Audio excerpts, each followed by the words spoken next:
Kyle Shanahan says Brock Purdy's 100% healthy, his shoulder. Brock Purdy says Brock Purdy's shoulder is 100% healthy. Did it look 100% healthy to you in Buffalo? Was it just the snow, or is he still compromised? We'll discuss that and more next on 49ers After Dark.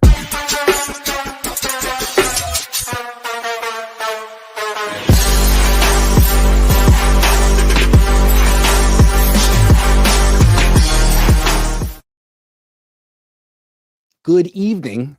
Welcome to 49ers After Dark. We're your hosts, Cohn and Jessie Naylor. We're going to get into Brock Purdy's shoulder, so stick around. We're going to make you wait. First, want to talk about accountability. Kyle Shanahan, Deebo Samuel, what they've been saying in the midst of this 3-game embarrassing, humiliating, losing streak. And really, rock bottom was, of course, this last loss. Afterward, Kyle Shanahan kind of just blurting out, "We're not as good as we used to be." And it's a bad look to say that in the middle of a season. What do you think he really meant when he said that in that moment of emotion? Well, I mean, that's a whole nother thing. I guess the reason I brought up this topic, Grant, is there were two things that were said this week from him and from Deebo.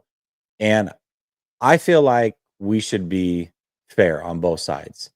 If I'm going to criticize people for talking and acting like they're the best and doing all those things, which they deserve criticism for all those things, I also then have to praise when they're doing exactly what it is that I've been asking for them to do. So Kyle Shanahan first. Monday's call, he's asked about Sorensen. And he's like, yeah, things haven't gone that well. I'm still really happy with Sorensen. But there are some issues, and that starts with me. I was like, oh my gosh, wow, this is great. This is maybe the second time I've heard you say that you are accountable for something out loud to everybody. I thought that was really, really good, and we need more of that.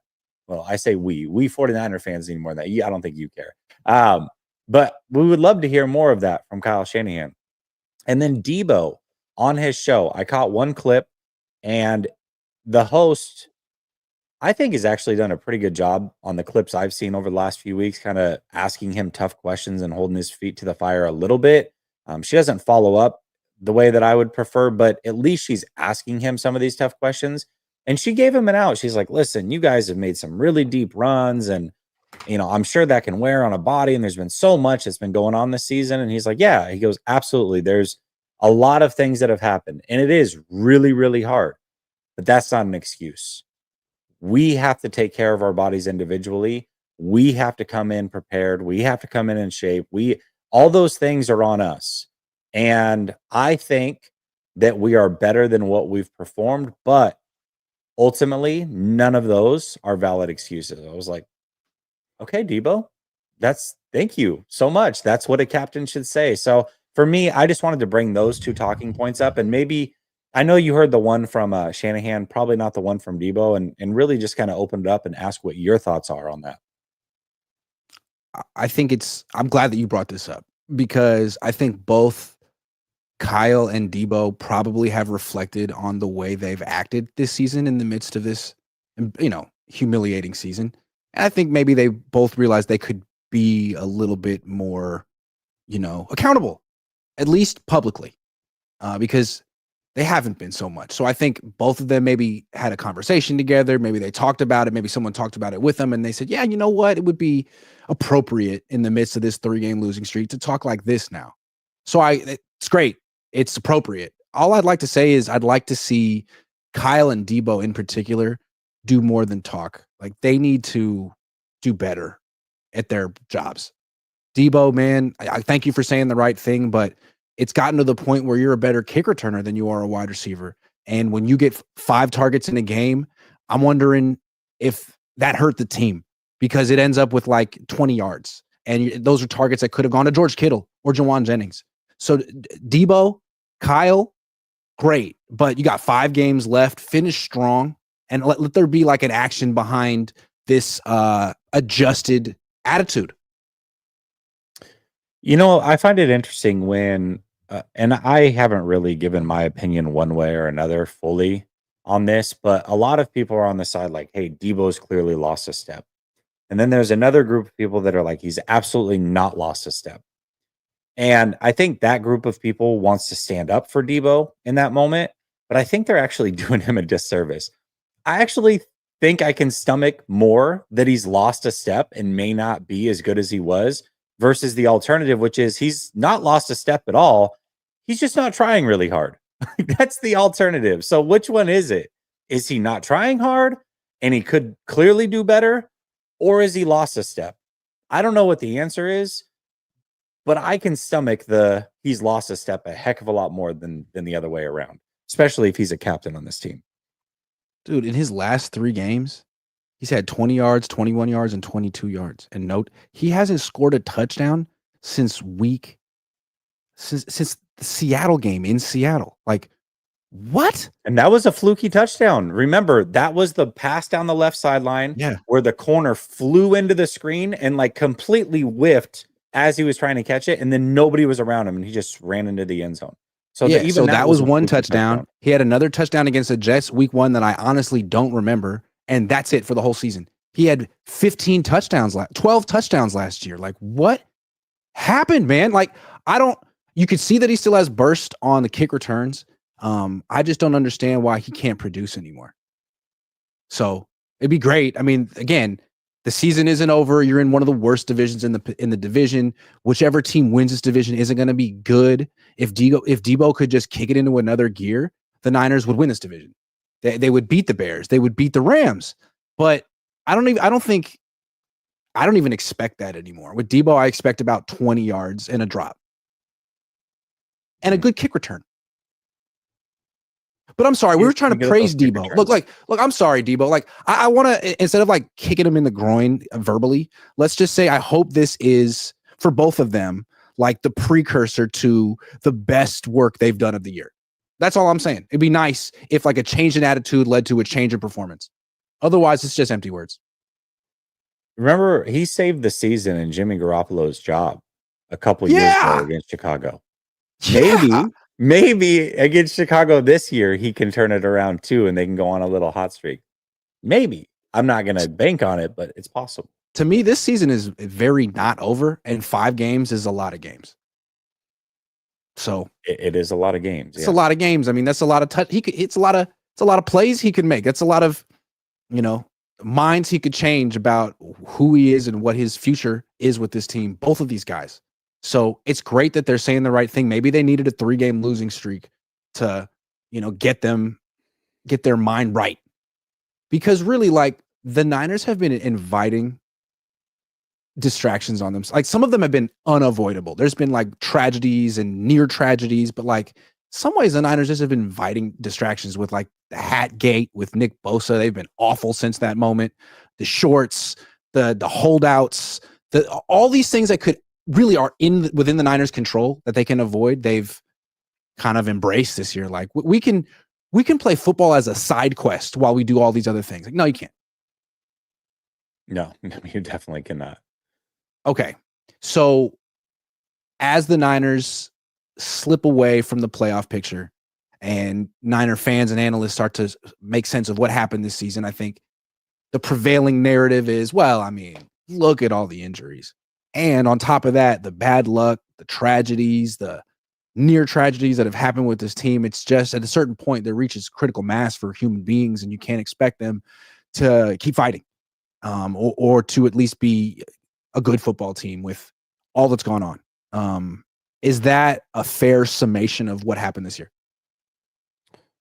I don't think so. I mean, I do acknowledge those things happen, and obviously I'm empathetic to it, but I think that because that's the most recent thing that's happened, that is a way for fans to kind of cope with what's actually happened this season, which is they started 4-4 in the easy part of the schedule. And yes, they had a couple injuries to start the year, CMC, Greenlaw. As they went on, they, lost some more players, but during that 4-4 stretch, they lost to teams like the Cardinals, who just their roster's not good, and they were missing their starting nickel corner and 2 of their offensive linemen that game. What's their excuse?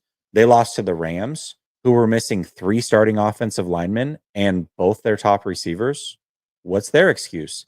They lost to the Chiefs, who are missing their top 2 receivers, Pacheco, and they lost one of their starting corners.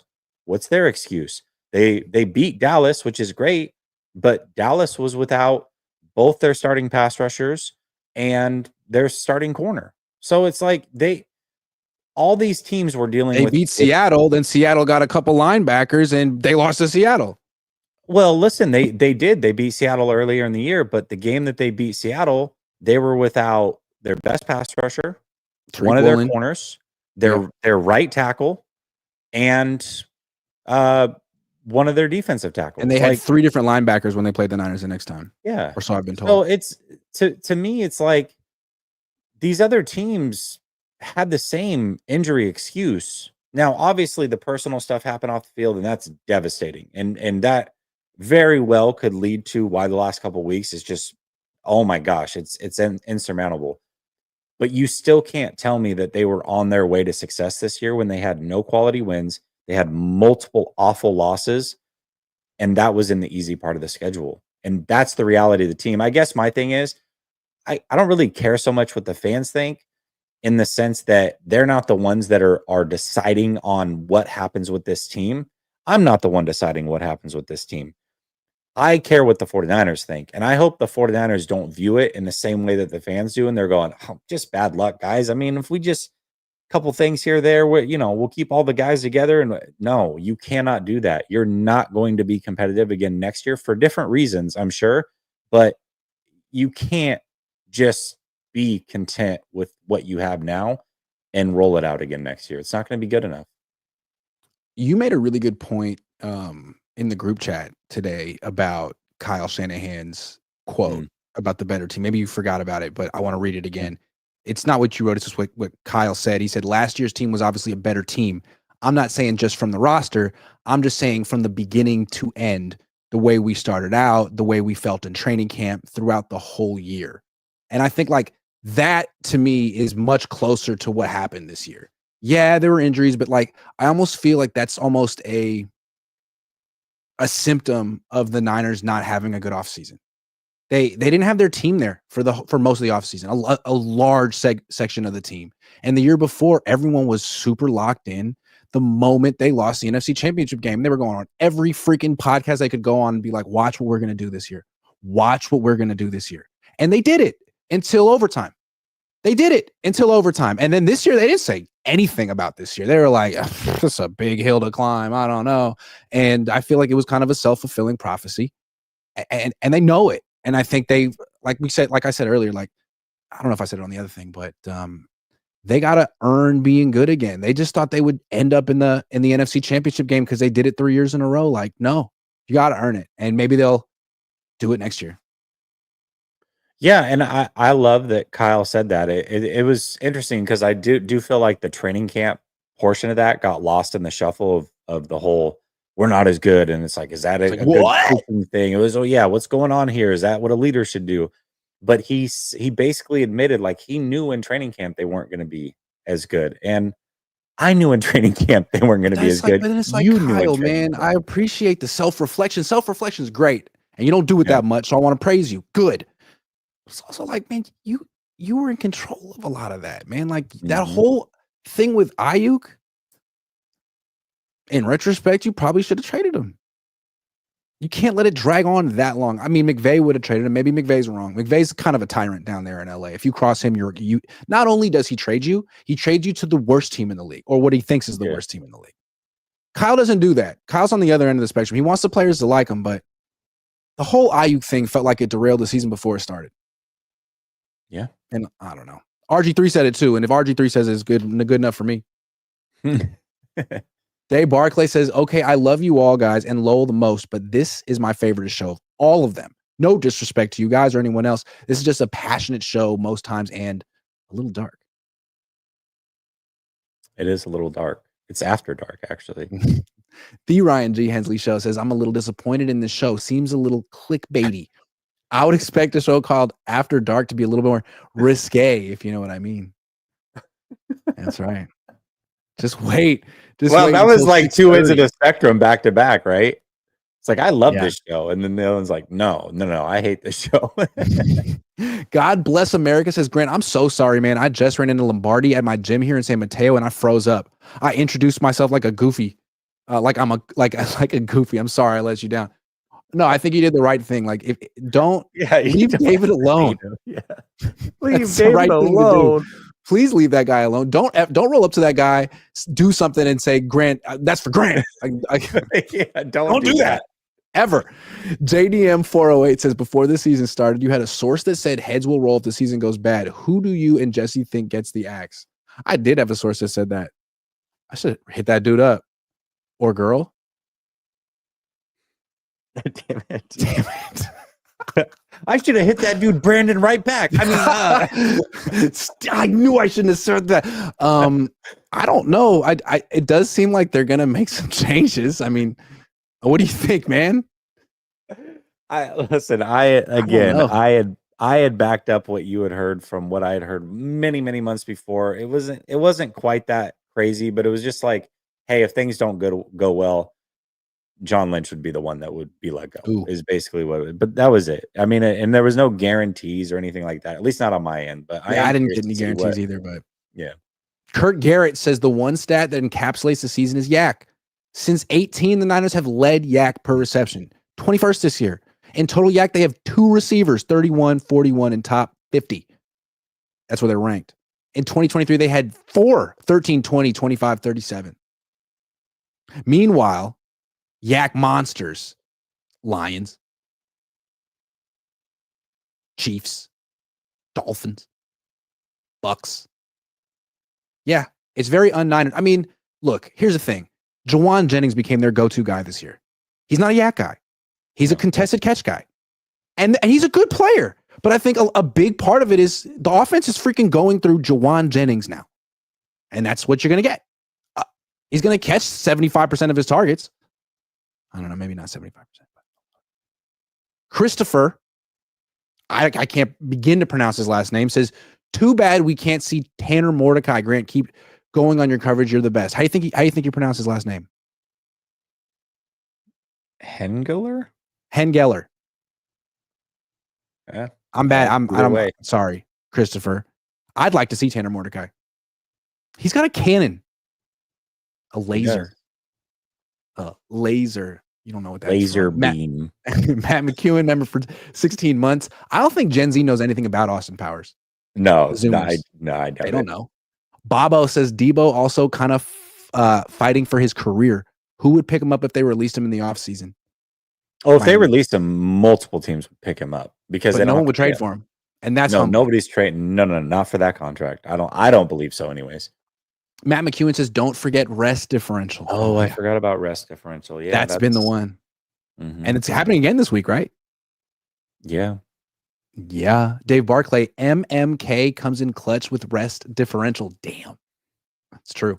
The Jedi says bad personnel decisions, mid/bad coaching and coaching staff. Best case scenario, Jed hires new GM, forces Kyle's hand. Jed trades Kyle. I'm just saying. And again, Kyle might secretly want to go to the Bears. When we're like, why is Kyle so bad this year? How could Kyle be this bad all of a sudden? Maybe he's like, fire me, please. I don't want to be here. Fire me. I shouldn't have given that contract to Christian McCaffrey. That was a mistake. The Brandon Ayuk, I instantly regret that. Like, we're screwed for the future. I don't want to be here for this inevitable rebuild. Trade me, fire me, trade me. Is that possible? I don't think so, because that maybe not, but who knows? He does seem like he would be willing to like go somewhere else or take a break or something. I don't know. Take a break. If he takes a break, can I take a break for a year? Can we both take a break? Maybe we'll become best friends. Matt McEwen says, I've never coached in the NFL, Dave, so I'm clueless. Fish and Chips says Lloyd Christmas and Harry Dunn at OC and DC. Aw. Big gulps, huh? Loser. Redeemed Rascal says, my theory, your source is right, and that's why Lynch and Kyle are blaming one another in the media. I got 50 characters left. I'm just trying to use them. That was dope. Loved it. That was nice. Okay. Let's approach some sleeper picks. No, wait. Boom. Sleeper time. We're going Niners. No. Yes. It's always such a smooth transition to the sleeper segment. It is. Caleb Williams, who is now Kyle Shanahan's favorite quarterback. Did you know that? I heard about it once. Passing yards, passing TDs, interceptions. He hasn't thrown a pick in a while. Or pass attempts. What strikes you? I like the yards. That's a pretty low number, I feel like. 216? Yeah. I'm not thinking that Bosa's going to play this week. What do you think? Yeah, I would say he probably wasn't even not. there to talk. Last week he was in the locker room like, yeah, I'm feeling better. And he didn't play. This week he didn't even say that. Yeah, he's always there on Wednesday, and we get like the sobering, hey, this is what the team really thinks because Bosa said it, and it's like, oh, yeah, I like that. Yeah, not even today. I wonder about Bosa because it's like the Niners are relentlessly transparent with their injury news. They're always telling you exactly what's going on with someone. They never like underplay it or. So I don't know why I would wonder if Bosa's injury is worse than they're letting on because there's no pattern there. It'd be out of the ordinary. Yeah, there's no precedent whatsoever. Again, we're going more for Caleb Williams, who again is Kyle. Kyle wants to coach him. I'm pretty sure that's true. Brock Purdy, 229.5 passing yards with what could be a bum shoulder. It won't be raining. I really don't. I would just stay away from all Brock Purdy props.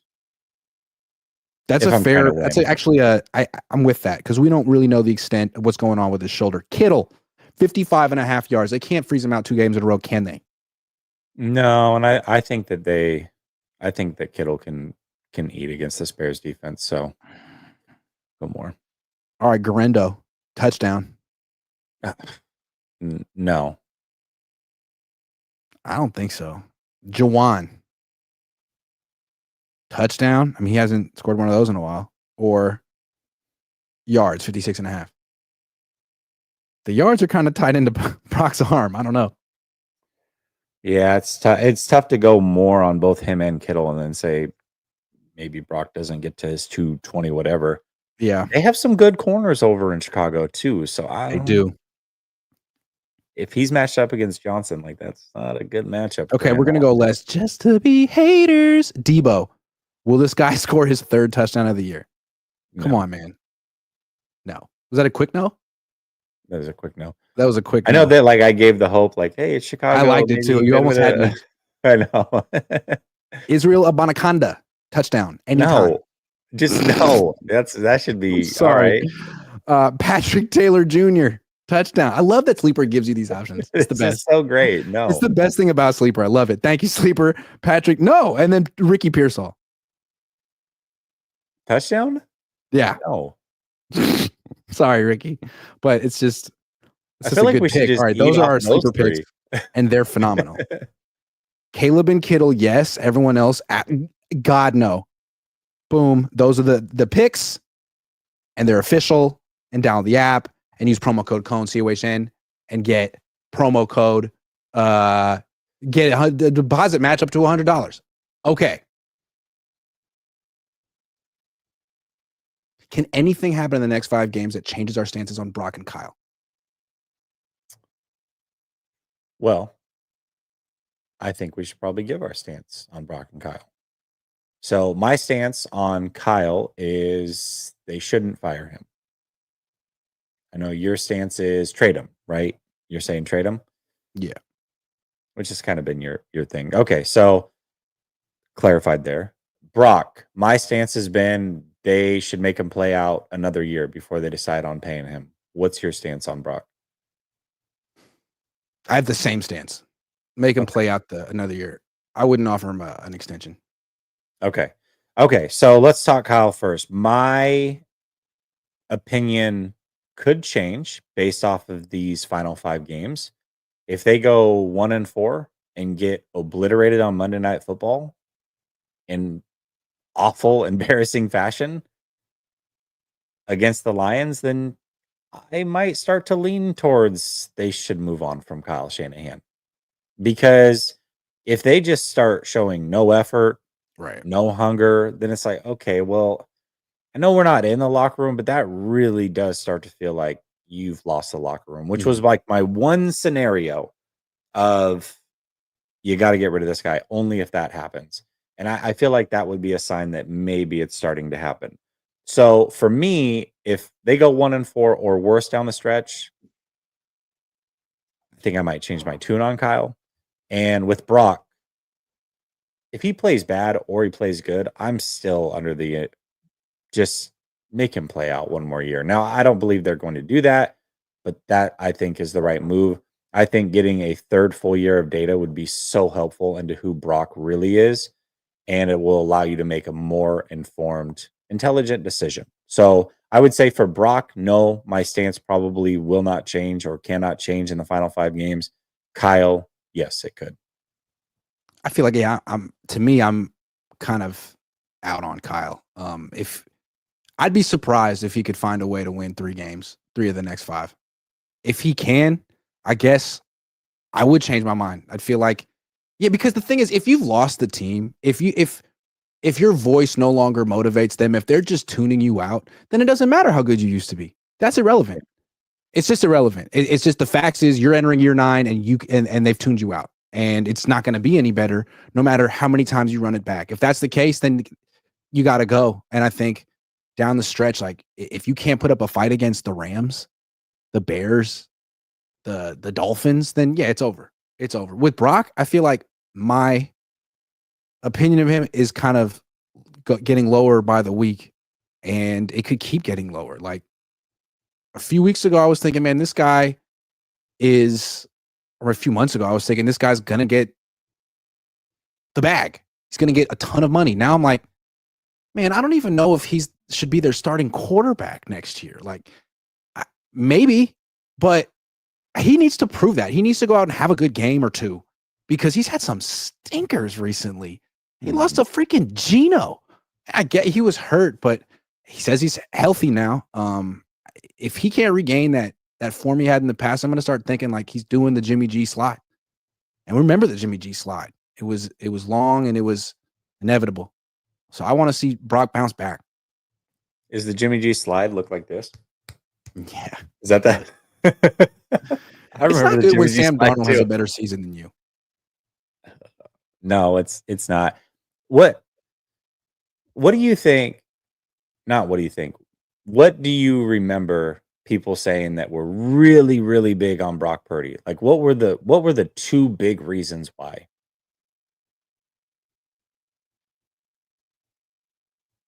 Because he's the greatest processor of all time.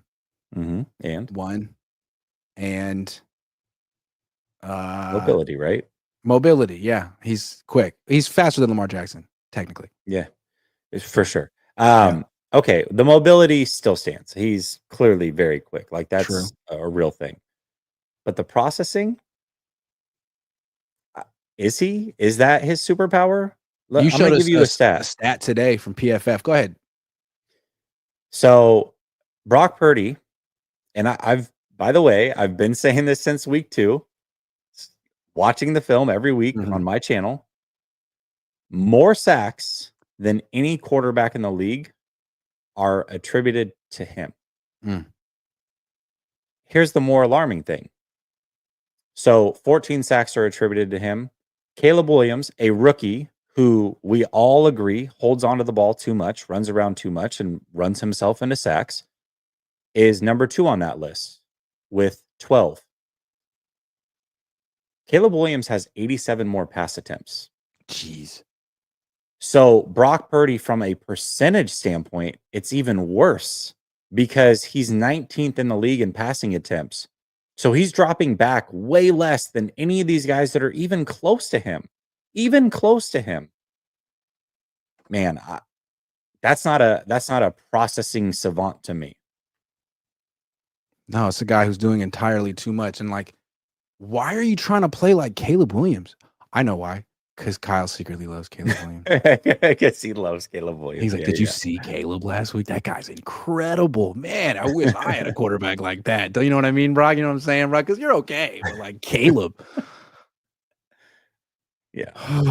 That's a good point, man. Like Brock didn't play like this when he was younger. And it seems like When he was younger, he was just trying to prove that he could stick in the league. Now you're trying to prove that you're worth $60 million. It's a whole different side of him. And like you said, he showed some of this at Iowa State the longer he was there.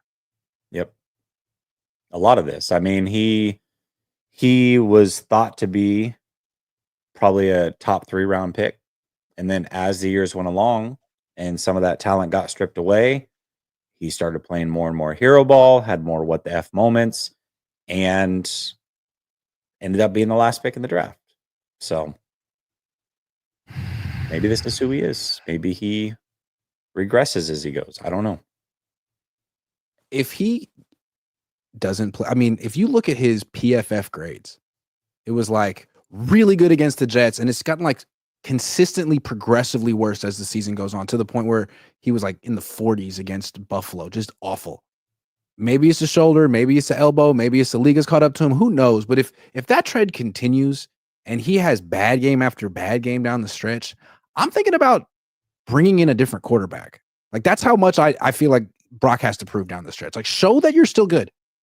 8-8 in the last 16, awful against Buffalo, not good against Seattle, sacking yourself all season.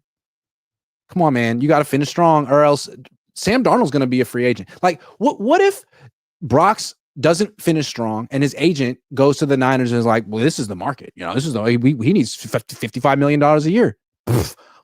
Call up Darnold. Call up anyone else. I'm not doing that. I don't know. I'm not eager to pay Darnold money. I'm just saying he'd probably be cheaper. Listen, the team's not winning, and I'm not going to blame Brock solely for that at all. Quarterback wins to me is not a thing. I want to be clear about that. But you usually can separate. Joe Burrow is a great example right now. That team is awful. Yeah. Awful. They can't beat anybody. But it's because they can't stop anybody. Joe Burrow's putting up unbelievable numbers. Yeah, he's living up his end of the bargain, yes. Herbert's had 4 offensive coordinators in 5 years in his career. He hasn't fallen apart. He's looked good at every turn. And yes, the team hasn't won, but he's always played good football. One way or another, he's found a way to play good football. So it's like, listen, if the team was bad and Brock was playing good, there's no reason to be alarmed. And if the team was winning, then nobody would really even care about what Brock's doing because the team is winning. But when the team's not winning and you're not playing good football, it becomes more and more obvious every week that it happens. I don't know, man. I would highly recommend, Brock, as your attorney, I would highly recommend you play better football. Good suggestion. I would try harder. Are you trying harder? You should try harder. Or maybe do less. You know, like forgetting Sarah Marshall. Yeah. You're doing too much. Just do less. Too much. Shreddy Murphy says, Yorks as owners, 25 years, multiple coaches, no franchise quarterback, no Super Bowls. So, that's one thing about the DeBartolos. Like, not only do they always have they didn't always have a killer coach because Mariucci wasn't killer.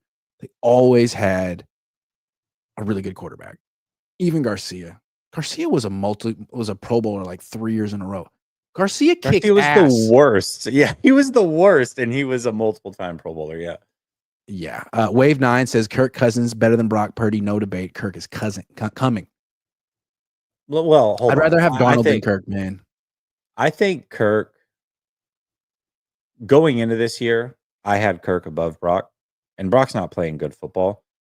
And maybe Kirk is, look, it's a new team, it's a new system. He's coming off of a serious injury.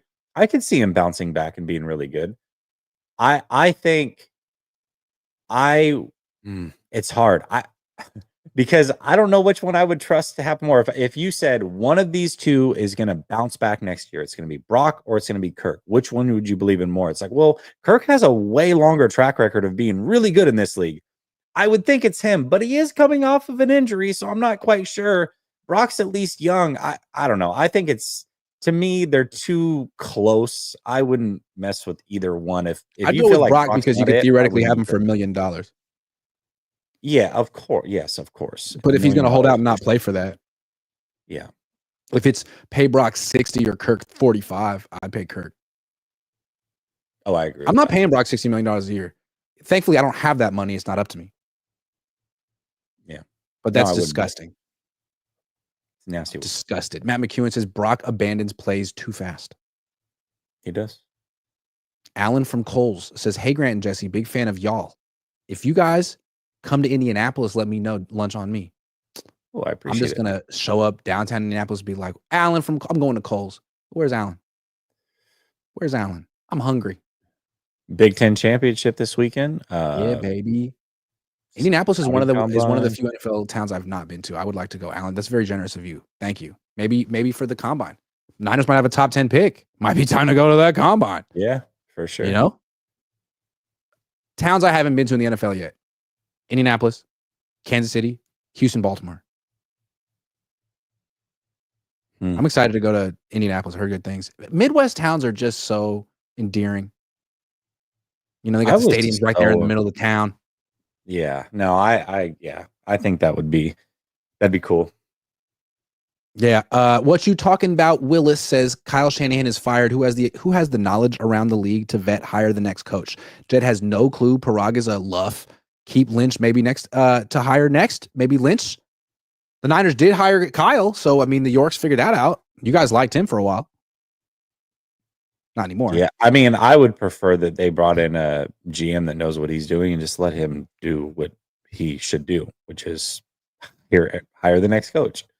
How about Ray Agnew, the number 2 dude from Lions who came over from the Rams with Brad Holmes? That's a guy. No, that is a guy. But would the Niners actually humble themselves and be like, you know what? We need to be more like that organization over there because we don't have all the answers. Since 2019, they've been acting like they are the gold standard in football and that they have their own way of doing things and that people should follow. It's like, no, you don't. Now, the Lions haven't won a Super Bowl either. I don't know. But I feel like it would be nice if the Niners brought in an infusion of new blood from a different perspective.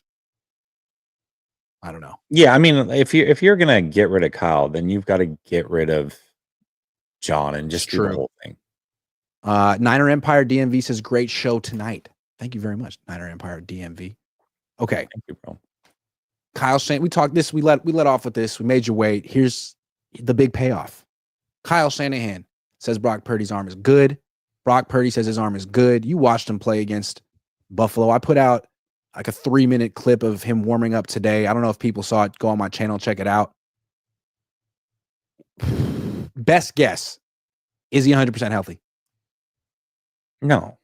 I don't think any player at this time of year is 100% healthy, just for the record. More specific, the shoulder. Yeah. Shoulder, elbow, just throwing arm. I'll just say throwing arm. No, I don't think so.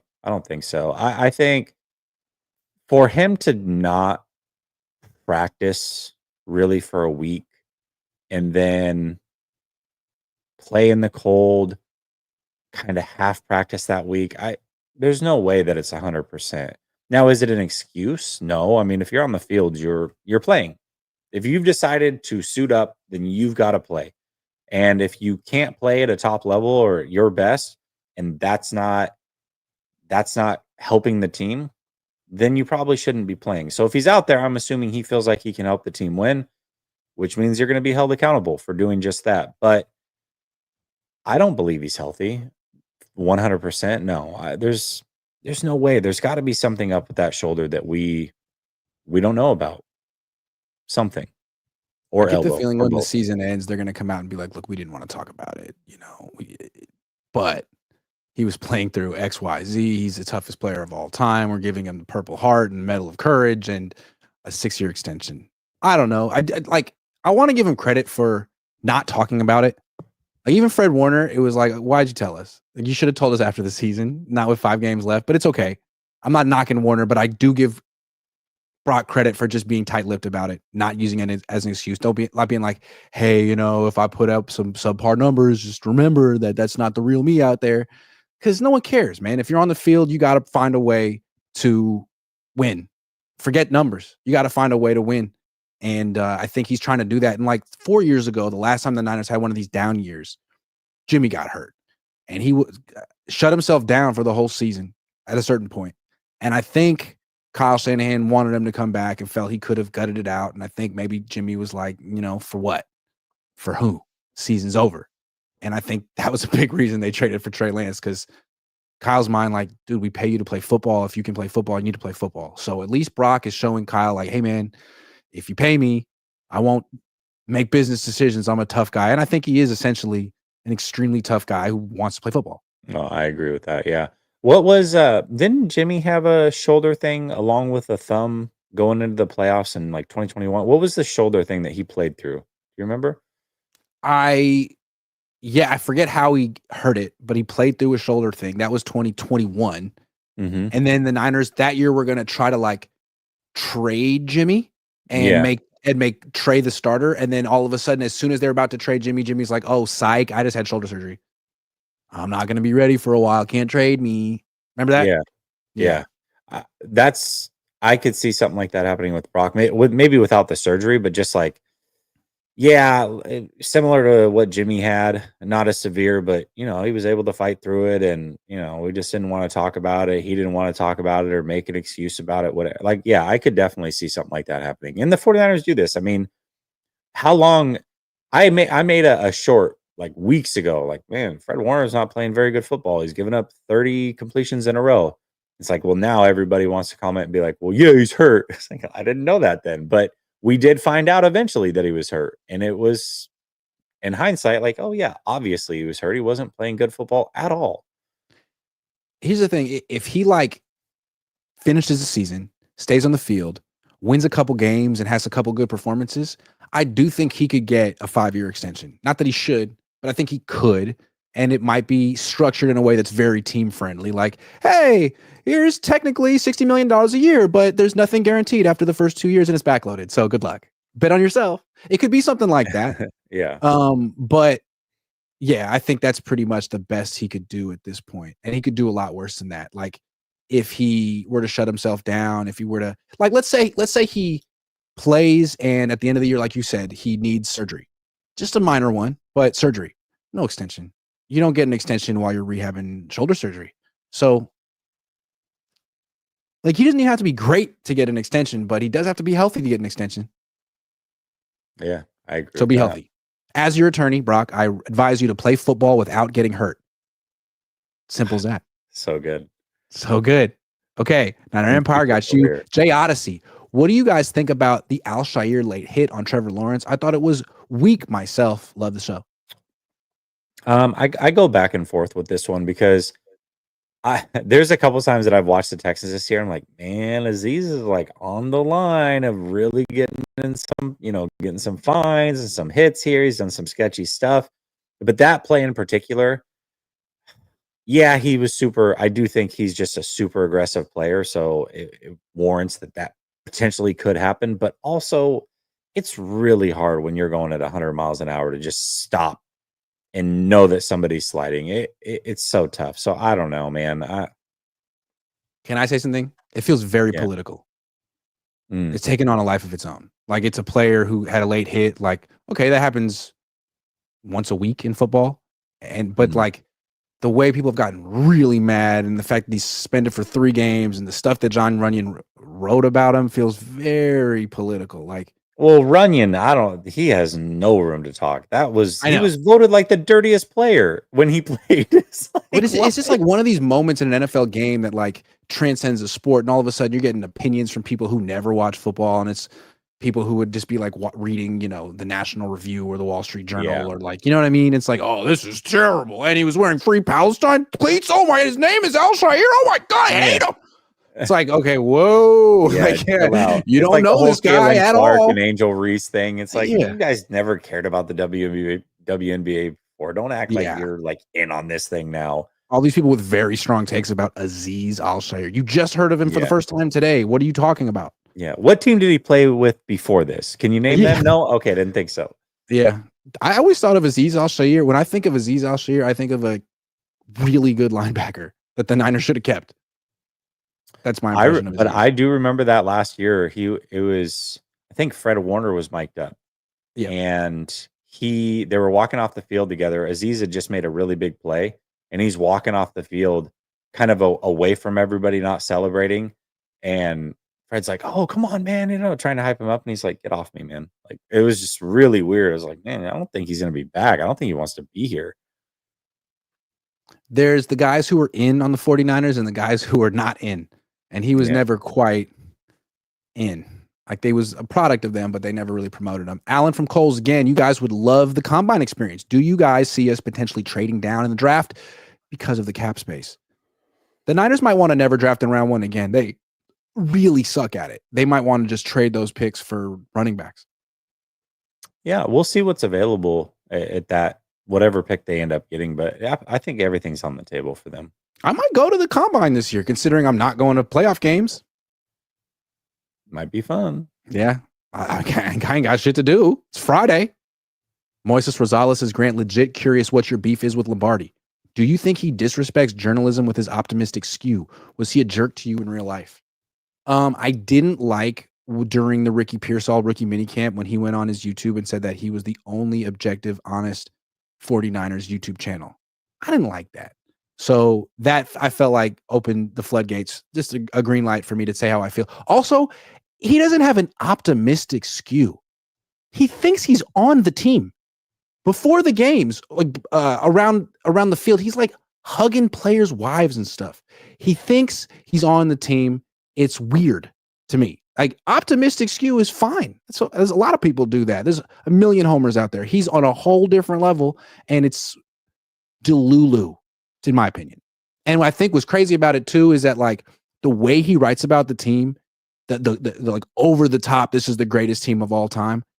They completely buy into it. Like you talk about teams reading their press clippings, they love that stuff, and I feel like it's to their detriment. You know, that is not reality. They need to get back to reality. I'm not saying I'm the provider of that, but I think other people are a lot closer than whatever that type of coverage is. And if you go back to his coverage of Stanford once upon a time, it was the same thing. He thought he was on the team. It's weird style. Okay, I'm going to stop. But thank you for asking. Niner Empire DMV says, Grant and Jesse, when's your next call-in show? Mine, I had one on Monday. I don't do them usually during the season regularly. It's usually like if a guest falls out, I'm like, all right, let's do a call-in show. So Yeah, I don't have me one too. scheduled. I've been doing them like during the week though, and I feel like sometimes they're fun right after the game. But Yeah. I feel like fans are a little numb right now. I mean, they've sort of said what they need to say. Nothing's really changed. Off season, I do them once a week though. Yeah. Niner Empire DMV says, oh, we got you. Hold on. Dane Barber. Can you ever win a Super Bowl with a quarterback who can't throw into tight man coverage? Purdy's elite anticipation is now a weakness when not zone coverage. Snap. Brought up a good point and put it pretty well. I think he can throw into tight man coverage. He just has to be extremely accurate to do so. And that's what made Drew Brees. A lot of people made the comparison. It's like, well, Drew Brees is the most accurate passer of all time. Of all time. Yeah. His ball Brock placement was is crazy. Not even top 10 in the league. So it's like, I don't know. Sure. Just because he looks kind of like Drew Brees and is built kind of like Drew Brees doesn't mean that he has uncanny accuracy like Drew Brees. Yeah. Yeah. So, like Jimmy might be more accurate than Brock, statistically. Yeah. I don't know. Dane. Thank you. Spider369 says, hey, Kyle, Drew Alar is the next Josh Allen. I've been hearing a lot about Drew Alar from people that I really respect their analysis. I haven't gotten into these guys yet, so I'm not going to comment, but I've heard a lot of good things about Drew Alar. He's Penn State's quarterback. But then I've heard some people say, hey, he's got sloppy footwork. But, Josh Allen was far from a polished prospect when he came out, and I fell in love with him as a draft prospect, so we'll see. The problem with Kyle Shanahan is that any quarterback he drafts needs to be a finished product. I do tend to agree with that. So, go Coach Caleb Williams. I love it. Kyle, guess what? You're going to Chicago. It's a hell of a town. We're on to Chicago. Have you spent time in Chicago? I have not. I've never been to Chicago. I've heard it's a beautiful city, though. It's a beautiful city. It's downtown. It might be even nicer than Manhattan. It's just... It's like compared to San Francisco, LA, New York, those are like truly international cities. That is middle America in a way that's a little foreign to me. Like it's very Midwest. It's not particularly international, which is okay. That's cool. I mean, American, go America. Woo! But that's sort of the Midwest all over, though. It's like you're not gonna hear a bunch of different languages. You're gonna hear that one accent, which is kind of goofy and Canadian-ish almost. Their heads I'm alienating the entire middle section of the country right now. But thanks for watching, everyone. I appreciate it. Joseph for real says, you in the Midwest. I just got on my lunch break at work. What? Did I miss much? Lunch, huh? Anyone bring up the way the Lions have the most players on IR and how winning their division would be epic? Also, LaRussell or Kendrick Lamar? That is such an easy question for me. You're gonna say LaRussell. Yeah. I don't care for either. But yeah, the Lions. So they're starting not starting, but they're 15 players that they had to start this season that played in the front seven. So linebackers, linemen, 15 players, 11 of them are out, and they're still only a one-loss team. It's great. It's incredible. I actually think they're going to lose to tomorrow. I guess tomorrow's Thursday.